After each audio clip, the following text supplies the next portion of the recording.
BA तृतीय वर्ष के ऑनलाइन क्लास में आप सभी का स्वागत है। फर्स्ट पेपर में हम लोग बात कर रहे थे अरब भूगोलवेत्ताओं के बारे में। तो इसके पहले हम लोगों ने अरब भूगोलवेत्ता के अंतर्गत अल मसूदी का अध्ययन किया। अब हम बात करेंगे अगले विद्वान अल बरूनी की। तो इनका पूरा नाम मोहम्मद अबुल रहमान मोहम्मद अल बरूनी था।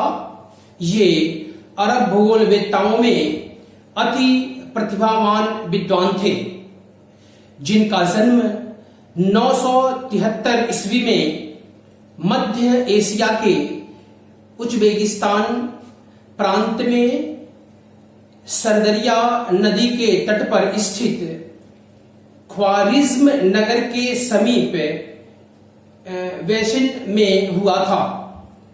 उस समय ख्वारिज्म शिक्षा का महत्वपूर्ण केंद्र था। अतः अल बेरूनी ने यहीं रहकर शिक्षा प्राप्त की।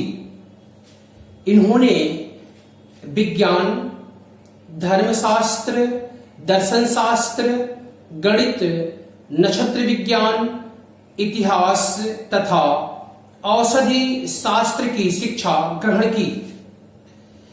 इनके साथ ही यूनानी, लैटिन तथा संस्कृत भाषाओं का भी इनको ज्ञान था। संस्कृत विद्या का ज्ञान प्राप्त करने के लिए ये मध्य एशिया के शासक महमूद गजनवी के साथ भारत आए, जहां उज्जैन एवं कन्नौज के विद्वानों से संस्कृत एवं ज्योतिष विद्या का अध्ययन किया। इन्होंने पाणिनि की रचनाओं का अध्ययन किया तथा उनका अरबी भाषा में अनुवाद भी किया। इन्होंने प्राचीन एवं आधुनिक ज्ञान के मध्य सामंजस्य स्थापित करने का प्रयास किया। अब हम बात करते हैं अल बरूनी के यात्राओं की। तो अल बरूनी महान यात्री नहीं थे, फिर भी महमूद गजनवी के साथ रहकर कई यात्राएं की। इन्होंने मेसोपोटामिया, फारस, अरब सागर एवं सिंधु नदी के क्षेत्रों का यात्राएं की। यहाँ के वर्णनों को इन्होंने अपने ग्रंथ में लिखा। अब हम बात करते हैं अल बरूनी के रचनाओं की।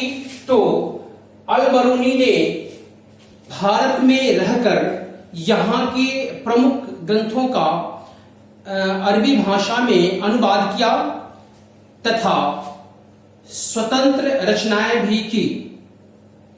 इनके द्वारा लिखी गई पुस्तकें भूगोल, इतिहास, कानून, गणित, नक्षत्र, दर्शन, खनिज एवं भूविज्ञान पर आधारित थी। इनकी विभिन्न कृतियां निम्न प्रकार से हैं, जिनमें जो सबसे पहला है वो किताब अल हिंद, जवाहरात, स्थान की सीमाएं तथा दूरियों की अशुद्धियां आदि प्रमुख हैं। इनके अतिरिक्त अल कानून और अल मसूद नामक ग्रंथों में खगोल विज्ञान पर विशेष रूप से कार्य किए। भारत में रहकर 19 पुस्तकों में भारत एवं भारतीय दर्शन से संबंधित विवरण दिए हैं। अब हम बात करते हैं अल बरूनी का भूगोल के क्षेत्र में योगदान की। तो अल बरूनी ने भूगोल के क्षेत्र में बहुत प्रशंसनीय कार्य किए। इन्होंने साहित्य एवं विज्ञान से भी विशेष लगाव रहा। अतः भौगोलिक अध्ययनों में वैज्ञानिक आधार भी रखा। गणितीय भूगोल में इनके योगदान की बात करें तो अल-बरूनी ने अपने वर्णनों में खगोल विज्ञान एवं गणित को महत्वपूर्ण स्थान दिया। इन्होंने विश्व की महत्वपूर्ण स्थानों की अक्षांश व देशांतर ज्ञात किए। इन्होंने मार्सेलिस, बगदाद, गजनी, यूराल व शर्दिया के अक्षांश व देशांतर ज्ञात किए। देशांतर ज्ञात करने के लिए इन्होंने त्रिकोणमितीय विधि पर लेख लिखा। इन्होंने भारतीय विद्वानों द्वारा बताई गई 4 दिशाओं का उल्लेख अपने ग्रंथ किताब अल हिंद में किया। अब हम बात करते हैं भौतिक भूगोल में इनके योगदान की।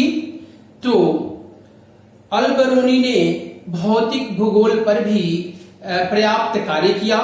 इन्होंने भारत के हिमालय, अरावली तथा विंध्याचल पर्वतों का उल्लेख किया। इसके अतिरिक्त इन्होंने गंगा, यमुना, सिंधु, नर्मदा, कावेरी, गोदावरी, ब्यास, चिनाब, झेलम आदि नदियों का भी उल्लेख किया। अब हम बात करते हैं इनका प्रादेशिक भूगोल में योगदान की। तो अल-बरूनी ने अल-कानून, अल-मशूद तथा किताब अल हिंद में अनेक स्थानों पर विभिन्न क्षेत्रों तथा देशों के प्रादेशिक विवरण मिलते हैं। ये विवरण भौगोलिक न होकर मिश्रित प्रकार के हैं। इनके भारत, श्रीलंका, मध्य एशिया, ईरान तथा अफगानिस्तान आदि के विवरण उल्लेखनीय हैं। उपर्युक्त विवरणों के अतिरिक्त इन्होंने औषधियों के निर्माण पर पुस्तक लिखे, जिसमें पौधों, पशुओं तथा खनिजों से औषधियां बनाने की विधि भी लिखी। यह कार्य चिकित्सा भूगोल की दृष्टि से उल्लेखनीय था। इन्होंने बहुमूल्य खनिजों पर भी बहुत कुछ लिखा।